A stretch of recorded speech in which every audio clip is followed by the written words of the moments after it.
Olá, meus amados irmãos, a paz do Senhor Jesus Cristo, amados alunos aí do Instituto Teológico Atos 1:8, estamos aqui uma vez mais para mais uma aula do nosso curso básico em teologia. Desta feita, estaremos falando sobre hamartiologia, começando aí a partir da página 36, tá? Esse é o nosso segundo módulo, né? Esse é a nossa segunda matéria do nosso primeiro módulo aqui do curso básico de teologia. Muito importante esse assunto que nós vamos tratar, porque nós, cristãos, nós pregamos a mensagem da redenção, da salvação. Mas ser redimido de quê? Ser salvo de quê? É justamente esse o assunto. Salvos do pecado, redimidos do pecado. Então nós vamos falar sobre o pecado dentro de uma perspectiva bíblica, tá?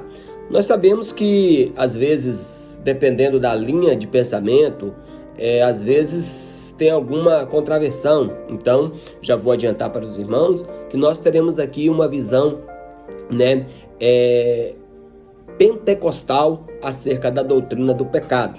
E logo de início, aí o autor coloca como introdução, na página 37, antes do esboço da lição, uma questão primordial para nós, que é a questão, né, do livre-arbítrio. Nós sabemos que existem outras correntes teológicas que não averba, né, não estabelece a questão do livre-arbítrio, porém nós, pentecostais, nós cremos nisso, tá? Nós cremos que Deus, ao criar o homem, Deus não criou robôs. Deus criou seres humanos, como nós vamos ver aqui no decorrer da lição, dotados de inteligência e de escolhas. E foi justamente, como diz, né, as suas escolhas definem o seu destino, tá? Foi a escolha do primeiro casal em ser rebelde. Nós vamos ver que não foi só isso, teve outras coisas também, em ser desobediente à voz do Senhor. E isso trouxe, né, a maldade, isso trouxe o pecado de geração em geração, como o apóstolo Paulo explica lá em Romanos capítulo 5.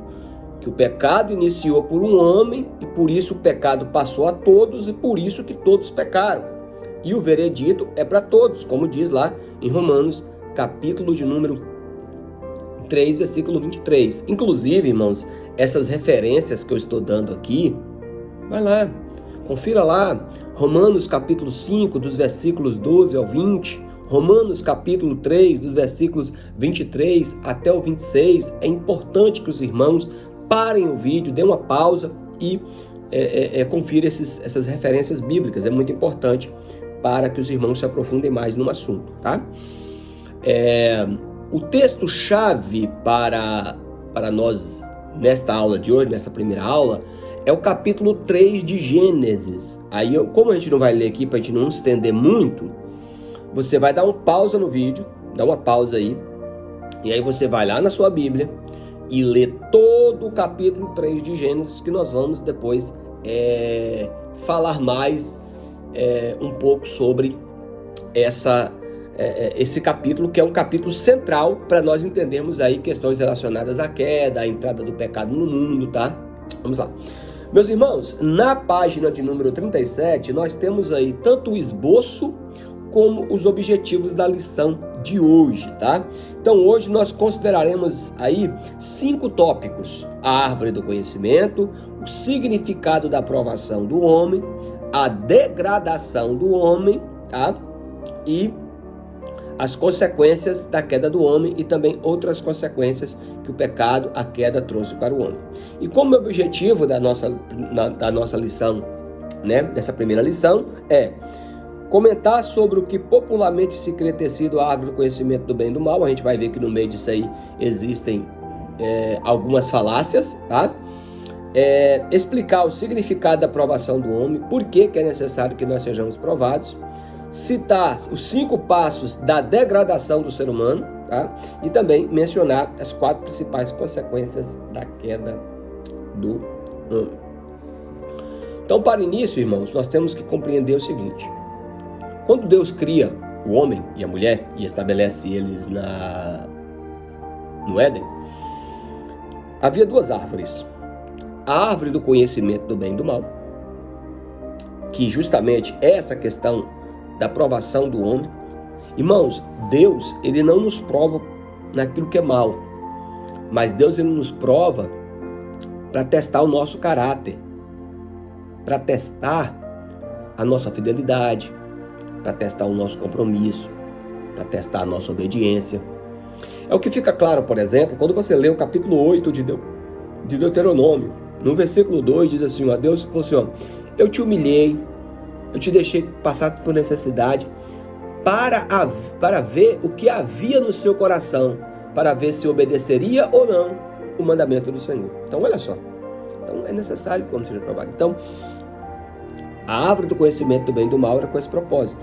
E tinha a árvore da vida, representando, irmãos, o propósito originário de Deus para a humanidade, que é a vida eterna.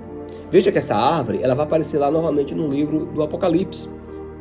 Então, a proposta de Deus, sim, irmãos, originalmente para a humanidade era essa. Não era para Adão adoecer, não era para ele envelhecer, não era para ele se degradar. Não. Tudo isso, como nós vamos ver, é consequência da perniciosidade e da malignidade do pecado. Ok? Então, entenda aí que eram duas árvores. A do conhecimento do bem e do mal, representando ali a questão do teste, da aprovação do homem, e a árvore da vida, que era representando a vida eterna.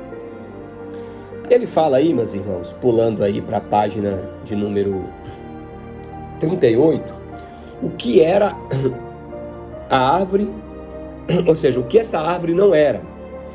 Por exemplo, irmãos, muitas conjecturas criam nisso aí. Inclusive, ele chega a citar aqui, é claro, irmãos, eu não vou ler todo o material aqui, tá, irmãos? O importante é que você faça pelo menos uma leitura do material. Não é difícil, nós estamos falando aí, tá, de apenas 1, 2, 3, 4, 5 páginas, apenas. Uma leitura aí de aproximadamente 20 minutos, 25 minutos, estourando aí. Então é necessário que você leia todo o material para que você já possa ter uma pré-concepção, tá? Então lá na página 38, sobre...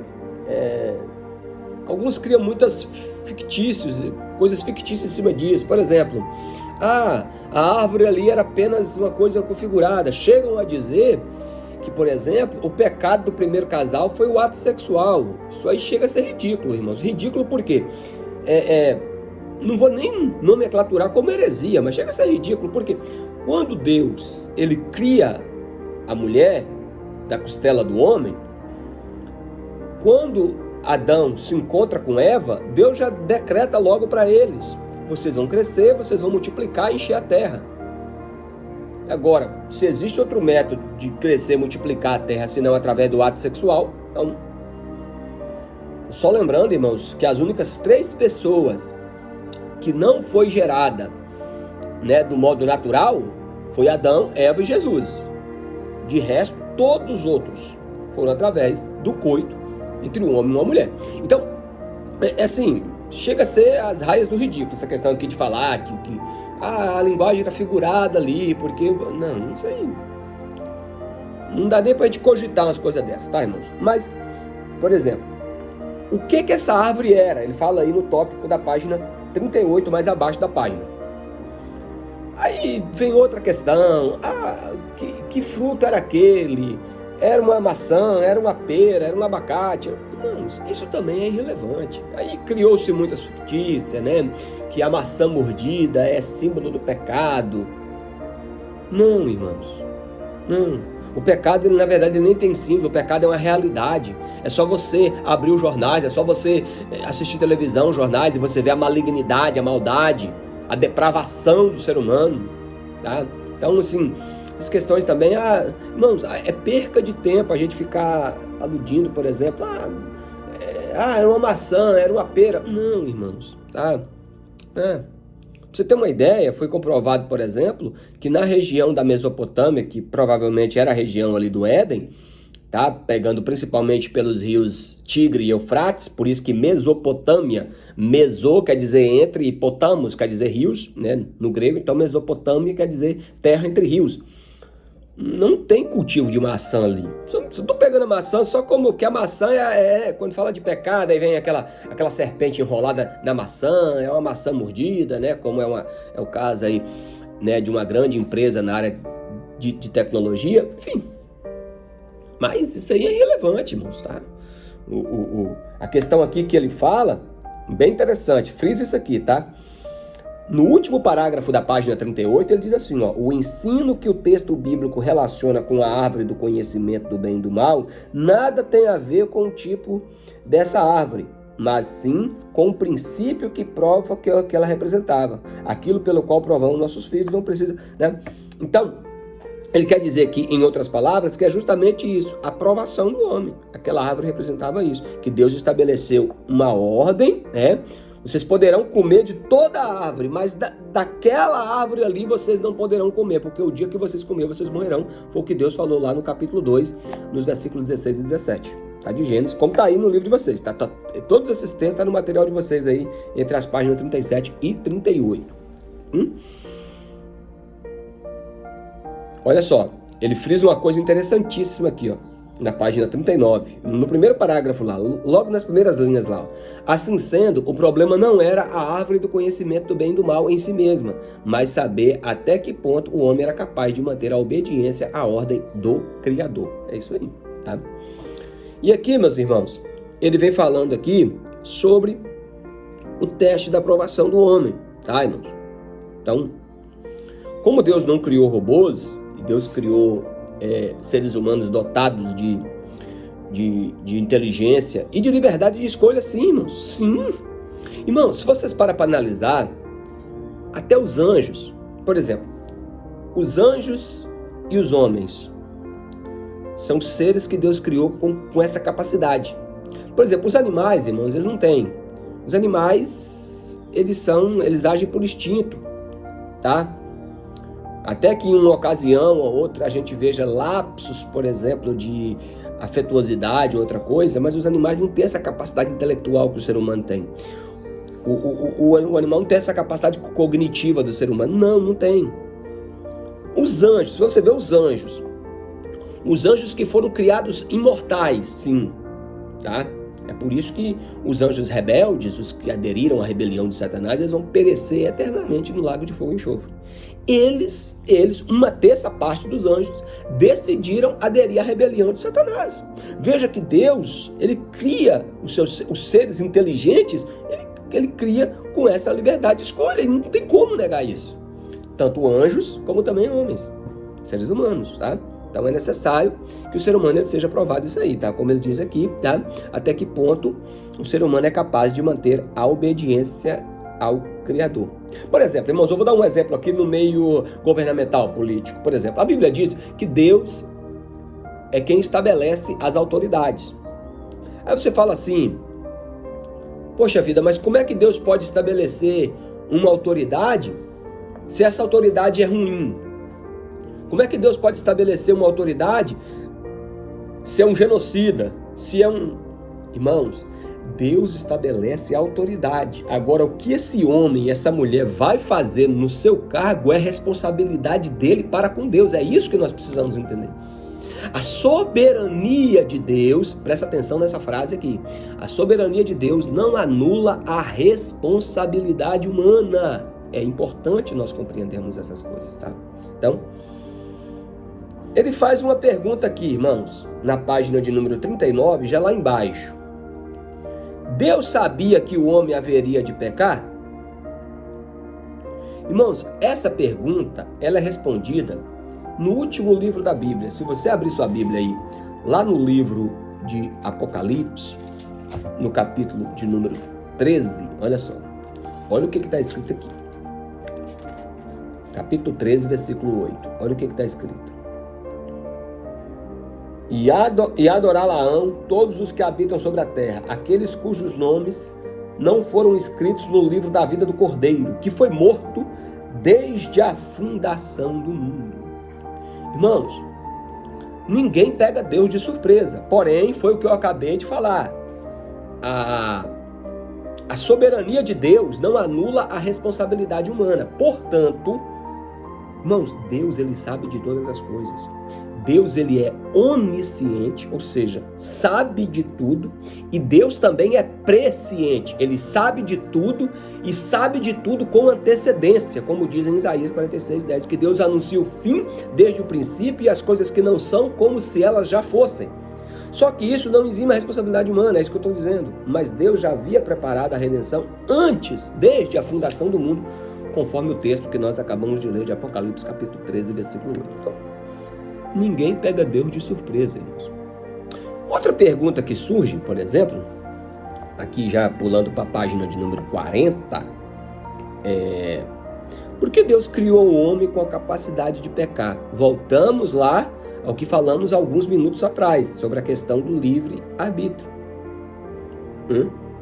E ele faz uma pergunta, por exemplo, pode haver alguma criatura moral sem capacidade de escolher? Sim, irmãos. Por exemplo, uma das coisas que nos caracteriza como um ser inteligente é justamente essa capacidade de escolha, tá? Então fica claro aí, tá, irmãos? Apesar da gente saber que existem outras correntes teológicas que não acreditam na questão do livre-arbítrio, nós, os pentecostais, nós sim afirmamos o livre-arbítrio. Outra questão de indagação aqui, meus irmãos, foi o período da aprovação do homem. E isso aqui é importante eu frisar para vocês, o seguinte: a Bíblia, ela não estabelece os fatos, muitas vezes, em ordem cronológica dos fatos, tá? Isso aí é uma coisa que nós não podemos negar, sim.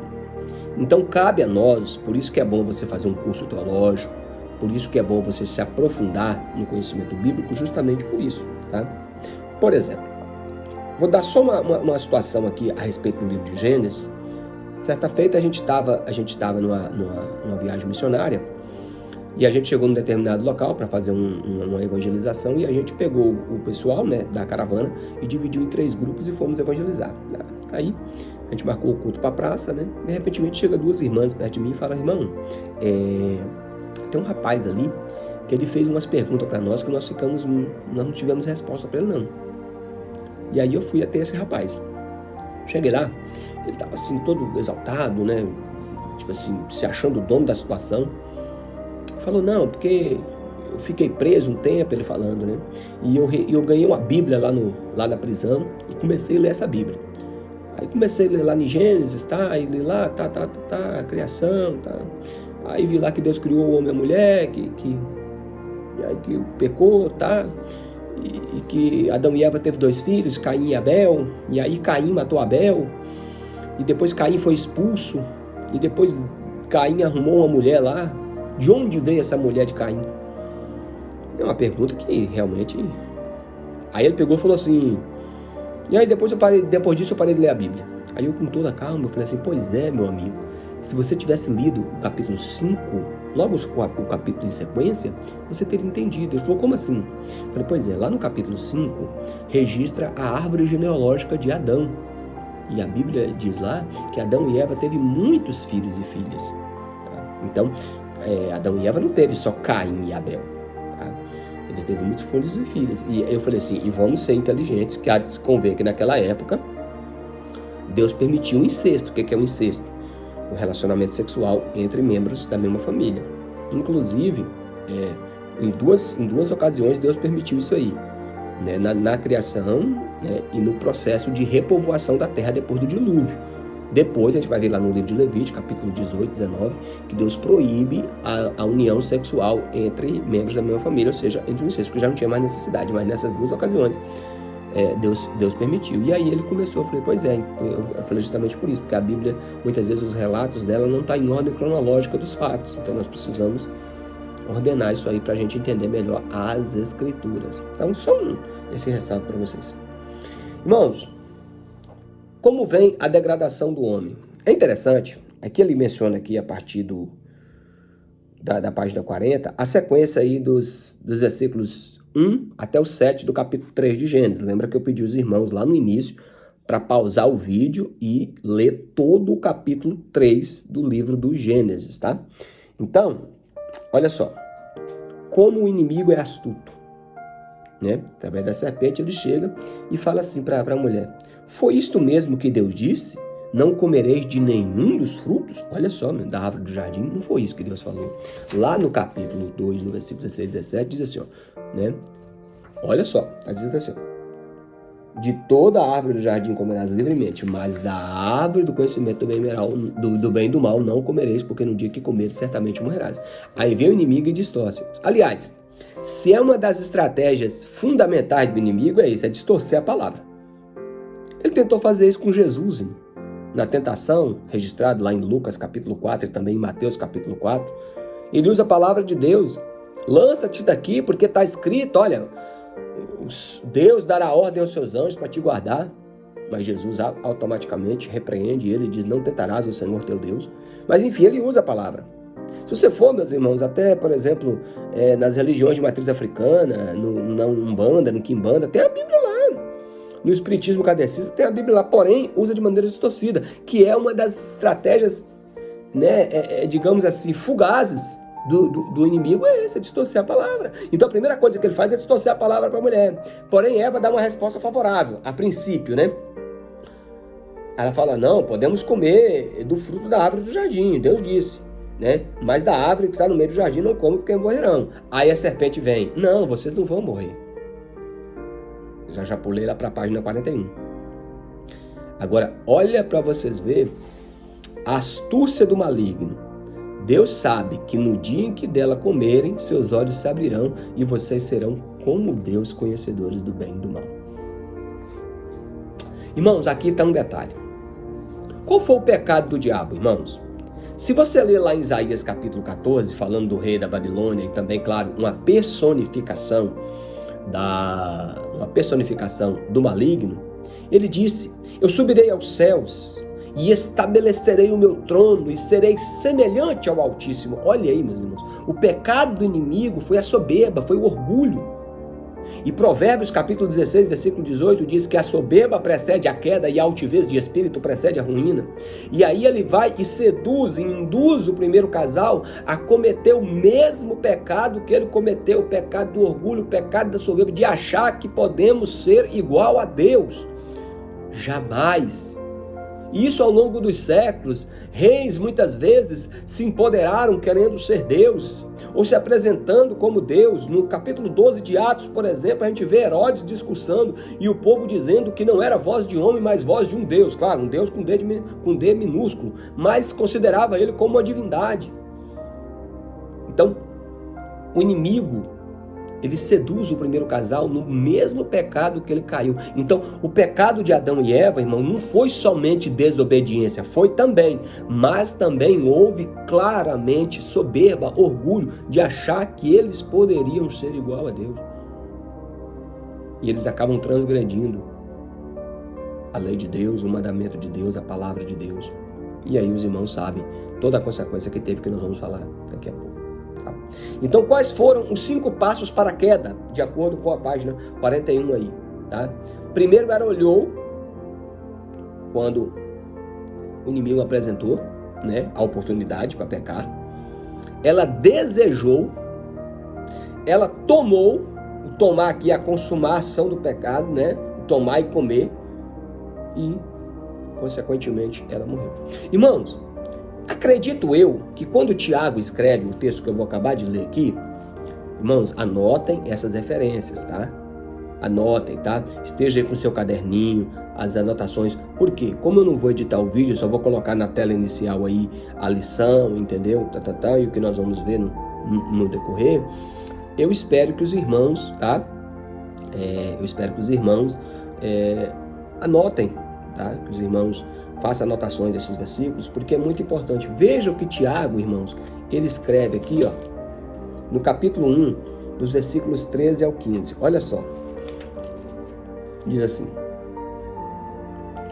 ninguém ao ser tentado diga, sou tentado por Deus, porque Deus não pode ser tentado pelo mal e ele mesmo a ninguém tenta. Ao contrário, cada um é tentado pela sua própria cobiça. Em algumas versões fala concupiscência, que é a mesma coisa. Ou seja, o olhar de concupiscência. Por isso que Jesus disse que os olhos são a candeia do corpo. Se o seu olho for bom, todo o teu corpo terá luz, mas se o seu olho for mau, o seu corpo será tenebroso. Olha só. O homem é atraído pela sua cobiça quando essa o atrai e o seduz. Olha aí, meus irmãos. Então, a cobiça, depois de haver sido concebida, dá luz ao pecado. E o pecado, uma vez consumado, gera a morte. Tremendo, né, irmão? Tiago, capítulo 1, versículos 13 ao 15. E foi justamente essa situação. Ela olhou, ela desejou, ela tomou, comeu, ofereceu para o seu marido e logo depois vem a morte. Né? E essa morte aqui nós vamos ver daqui a pouco, como ele fala aqui, ó, na página 41, que a expressão morrerás, usada no texto bíblico, fala tanto de morte espiritual como de morte física.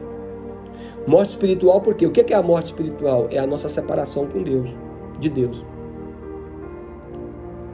O casal, irmãos, quando a gente lê lá no livro de Gênesis, nos capítulos iniciais, eles tinham plena comunhão com Deus. Deus todos os dias ia visitá-los para ter comunhão com eles. Aliás, esse é o desejo de Deus sempre. Mas o pecado, ele faz separação. Daqui a pouco nós vamos falar rapidinho. Então, houve a morte espiritual e, claro, também foi decretada a morte física, porque a partir daí o homem passou a se degradar, o homem que eu falo, o ser humano, a envelhecer, a adoecer, e automaticamente vem a morte física. Tá, irmãos? Então, é isso aí. E para concluir aí esse ponto aqui, essa primeira etapa aqui, ele fala aí, né, que o texto também de 1 João, falando sobre que no mundo há a concupiscência da carne, a concupiscência dos olhos e a soberba da vida, tá? Também se aplica aí essa questão do pecado original, o pecado do primeiro casal. Tá aí na conclusão, na página 41. Meus irmãos, para a gente ir aqui para a nossa segunda parte aqui, vamos tentar fazer uma aula aqui, meus irmãos, de no máximo aí 50 minutos, 45, 50 minutos, tá? Que é um tempo de aula favorável, tá bom? Quais foram as consequências do pecado aí, né? As consequências da queda do homem, tá? Página de número 42. Primeiro, medo e fuga, tá? O pecado, irmãos, ele nos afugenta de Deus. Veja que quando eles pecam, Deus ele vem e Adão se esconde, com medo, fugindo, atemorizado.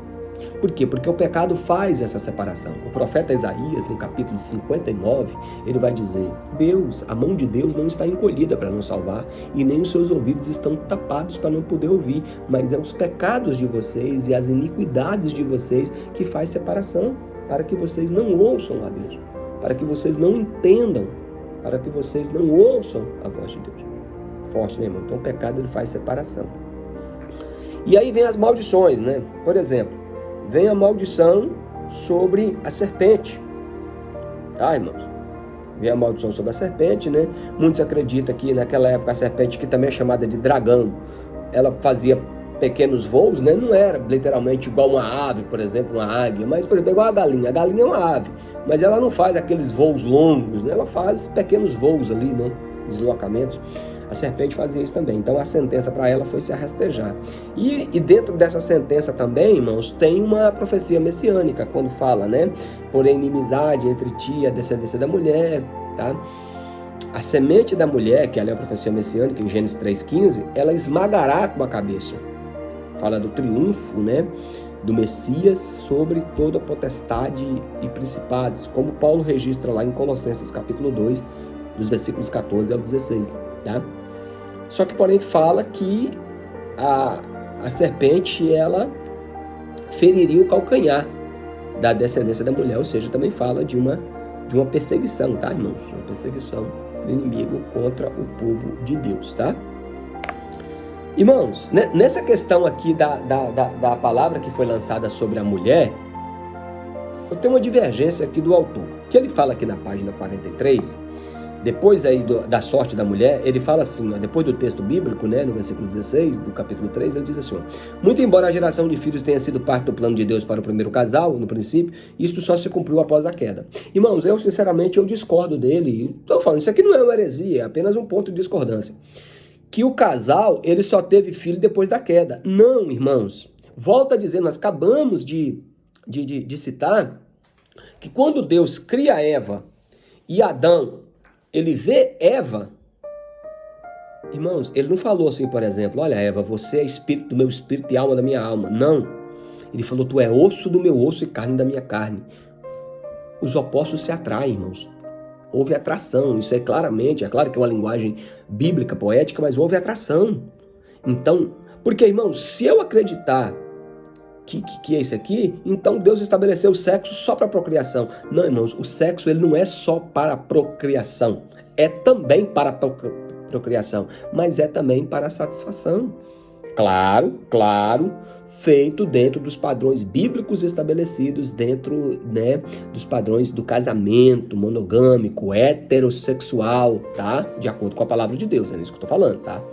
Mas, assim, eu não acredito que o primeiro casal, por exemplo, eles só passaram a ter relação sexual depois da queda. Eu discordo, mas fica a critério dos irmãos aí também. Eu, particularmente, por essa frase, por essa palavra de Deus, crescer e multiplicar, e isso foi antes da queda, tá, irmãos? Então, é tanto que Deus fala também, né? Multiplicarei as suas dores. Então, ao ter filhos. Então, prova que a mulher já tinha filhos. Então, assim, eu não concordo, sinceramente, eu não concordo aqui com a posição do autor. Só nesse ponto aqui também, tá? Aqui, meus irmãos, vem a questão sobre a terra e sobre o homem. Isso aqui, meus irmãos, é forte, tá? Por exemplo, entre os versículos 17 e 19 do capítulo 3, olha o que Deus diz. Adão, maldita é a terra por causa de ti. Irmãos, para analisar. Nem chover chovia. A primeira chuva que é registrada na Bíblia, irmãos, é o dilúvio. A partir do capítulo 6 de Gênesis ali. É o dilúvio. Não chovia. Você vê que hoje, por exemplo, irmãos, tem lugares aí que se formar chuva o povo já fica com medo. Verdade. Os irmãos têm visto aí, né? Nos últimos tempos, né? Os estragos causados. Tá? Então, naquela época nem chover chovia. O estado era perfeito. A Bíblia diz que um vapor subia da terra e regava a terra. Meu Deus. Mais um indício de que o casal teve muitos filhos, né? Condições perfeitas para você criar o filho, não tinha perigo de acidente, não tinha perigo de doença, não tinha negócio de ficar dando vacina, não tinha perigo de ser atacado, por exemplo, por um animal selvagem. Há de se conver que naquela época não existia cadeia alimentar. A cadeia alimentar veio depois do pecado, ou seja, um animal comendo o outro, né? Naquela época não tinha isso. Todos os animais eles se alimentavam de erva, de frutos, de mato. Ah, irmãos, então assim, Mas aí você imagina, por exemplo, irmãos, a gente tendo que conviver com terremotos. Meu Deus, irmãos, eu estava vendo recentemente um terremoto, acho que foi no Chile. Foi no Chile. Irmãos, as cenas são apavorantes, irmãos. Meu Deus, que o Senhor nos livre, irmãos, da gente presenciar um fenômeno desse. Um terremoto, um tsunami. Meu Deus, não existia nada disso. Nada disso. A terra não produzia cardos, nem abrolhos. Irmãos? Não precisava, por exemplo, hoje aí os agricultores não sofrem com isso, como se não bastasse muitas vezes as secas e as chuvas que muitas vezes inundam ou degradam. Eles têm que gastar fortunas com agrotóxicos, com aquele monte de elemento químico. Naquela época não existia nada disso. Adão simplesmente colocava a semente na terra ali e produzia. Há de se conver também, irmãos, que o trabalho foi estabelecido por Deus antes da queda, tá? Só que antes da queda o trabalho era prazeroso. Por quê? Adão não cansava, né? Era como, por exemplo, as aves trabalham, né? Elas colocam ali, né? Existem, por exemplo, o trabalho da abelha, por exemplo, que produz um dos alimentos mais eficazes, que é o mel, né? Enfim, era mais ou menos dessa maneira. Era um trabalho prazeroso que não cansava. Adão poderia passar o dia todo ali lavrando, se ocupando, plantando. Adão, por exemplo, deu nome a todos os animais por ordem de Deus, né? Como disse o pastor Cláudio Duarte, você olha para a vaca, ela não tem uma carinha de vaca? Enfim, né? Brincadeiras à parte, mas era um trabalho prazeroso. Só que depois da queda Deus fala, né? Do suor do teu rosto comerá com fadiga, ou seja, aí vindo a degradação, veio a doença, veio o cansaço, veio as fadigas, né? Mas enfim, esse texto aqui ele é muito maldita é a terra por causa de ti. Irmãos, no ponto 6 aí da página 43, nós temos aí um que nós chamamos de ironia divina, né? No versículo 22, depois que o casal é seduzido pela serpente, tá? Que eles comem da árvore do conhecimento do bem e do mal, do fruto, né? Aí Deus fala assim, eis aí que o homem agora é como um de nós. É a trindade ali, né? Um de nós, tá? Pai, Filho e Espírito Santo. É o que nós cremos, tá? Nós cremos na doutrina da trindade. Um só Deus, eternamente existente em 3 pessoas. Pai, Filho e Espírito Santo. Enfim, então é uma ironia divina. Foi como se Deus estivesse dizendo, eles acreditaram no engano do inimigo, porque ele mesmo, outrora que achava poderia ser semelhante a Deus, agora ele seduz o primeiro casal a dizer que eles poderiam ser igual a um de nós. E Deus vai, ironiza e fala, eis aí que o homem se tornou como um de nós. Irmãos, aí vem a expulsão do Jardim do Éden, tá? Na página de número 44. Irmãos, há de se convém, é importante o seguinte, nós considerarmos o seguinte, o Éden era toda uma região. Vamos dar exemplo para vocês entenderem. Vamos colocar certo tipo de exemplo. Vamos supor que o Éden fosse o Brasil, todo o seu território. E no Éden, Deus plantou um jardim. É como se, por exemplo, o estado do Espírito Santo fosse o jardim do Éden. Então, o Éden é o Brasil e o jardim do Éden era o estado do Espírito Santo. Só para vocês entenderem, tá? Só a título de comparação, tá? Então, existiu o Éden, que era toda uma região, e o jardim. Foi desse jardim que eles foram expulsos. E foi vedado também o acesso deles à árvore da vida, que representa a vida eterna, tá, irmãos? Que nós falamos no início. E foram colocados também, como diz aí no tópico 8, tá, da página, no ponto 8, vedado o caminho da árvore da vida, Deus colocou querubins para que guardasse o jardim. Irmãos, olha só. Eu acredito no seguinte. Quando a gente lê sobre o reinado messiânico, tá, em alguns textos da Bíblia, mais especificamente no livro de Apocalipse, que é o milênio, né? É um assunto escatológico que nós vamos ver aqui no decorrer do nosso curso ainda, mas será um período em que o próprio Cristo reinará sobre a terra. Terá condições perfeitas, semelhantes ao jardim do Éden. O que eu creio? Eu creio. Fica a critério dos irmãos também, podem discordar, fica a critério dos irmãos. Eu creio que o jardim do Éden continua existindo. Porém, Deus vedou isso do homem. Nenhum homem. Aliás, irmãos, existem lugares na terra hoje que ainda são desconhecidos do homem. Eu acredito que o jardim do Éden sim, porque o reinado milenar será na terra. Então está guardado para o reinado messiânico e as maravilhas que vai ser esse reinado, que nós vamos falar sobre isso, tá? Eu acredito que como Deus colocou o querubim, e querubim quer dizer queruv, que quer dizer que são os guardiões, aqueles que guardam o que oculta, ou seja, então, se Deus ocultou, meus irmãos, dos olhos, não adianta, ninguém vai ver. É semelhante à Arca da Aliança, por exemplo, que lá no livro do profeta Jeremias, capítulo 3, fala que Deus ocultaria a arca dos olhos dos homens. Assim, Deus também ocultou o jardim do Éden aos olhos do homem. Ah, mas teve o dilúvio. Irmãos, quando Deus guarda alguma coisa, não tem dilúvio, não tem nada. Deus é Deus. Aleluia! Quando Deus fala assim, eu te tenho guardado na palma das minhas mãos, é que quando Deus te guarda, pode vir o que vier, mas Ele te protege. Então, se Deus guardou o jardim do Éden, irmãos, podia haver o maior cataclisma, como foi o dilúvio, um grande cataclisma mundial. Mas não afetou, porque está guardado em Deus. Aleluia. Então é isso aí, meus irmãos. Aí nós vamos falar de outras consequências da queda. Rapidinho aqui, página 44. Por exemplo, consequências espirituais, nós já falamos. Morte espiritual, que é a separação com Deus. Perda da semelhança moral com Deus, tá, irmãos? E aqui é interessante que Paulo vai falar lá em Colossenses capítulo 3. É interessante esse texto aqui também, tá? Eu vou ler para os irmãos aqui. Que Paulo fala da nossa nova vida em Cristo. Ele fala uma coisa aqui bem interessante. Ele vai falando, né? Colossenses capítulo de número 3. Tá? Só abrir aqui para os irmãos. Colossenses 3, vai dizer assim, ó. Tá, ele fala assim, tá? Aí ele diz que nossa vida está em Cristo, está guardada nele. Aí ele fala assim, ó, fazei morrer a vossa natureza terrena.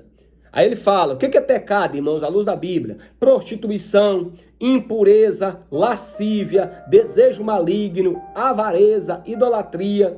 E ele fala que por essas coisas vem a ira de Deus sobre os filhos da desobediência, ou seja, quem anda em desobediência que pratica essas coisas, impureza, prostituição, lascívia, avareza. Aí ele fala, né?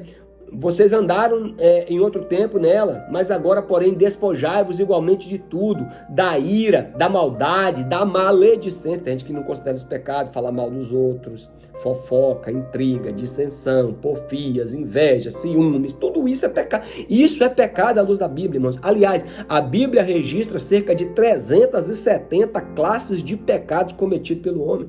E Paulo vai elencando algumas aqui, tá?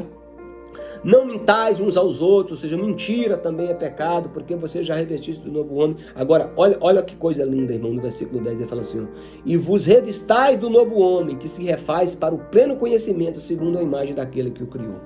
Em Cristo, aleluia, a imagem de Deus, essa imagem aqui no sentido moral, no caráter, nos atributos comunicáveis de Deus, justiça, verdade, santidade, é restaurado em nós. Somente Cristo nos concede essa bênção da reconciliação e da restituição do caráter divino em nós.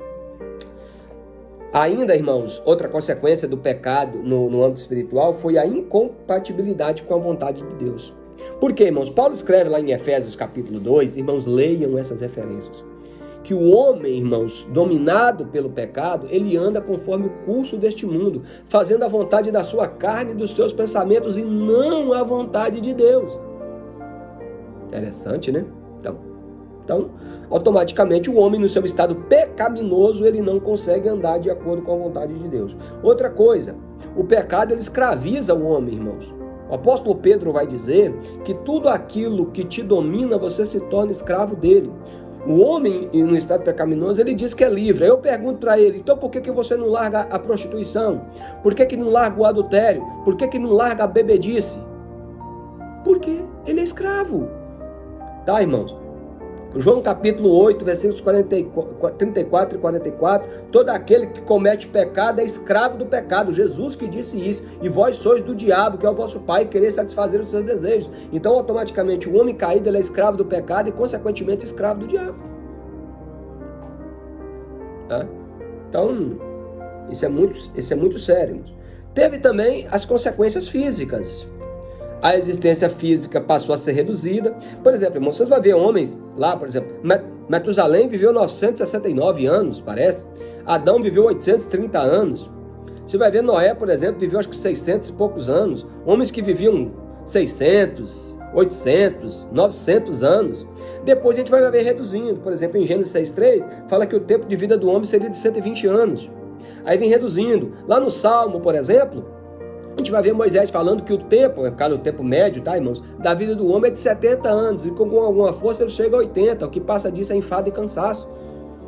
A gente vê, por exemplo, irmãos, que hoje um dos lugares que tem a maior expectativa de vida é o Japão, que não chega a 80 anos. O Brasil, por exemplo, se não me engano, o Brasil, acho que a expectativa de vida do Brasil é 70 anos, 70 e poucos anos.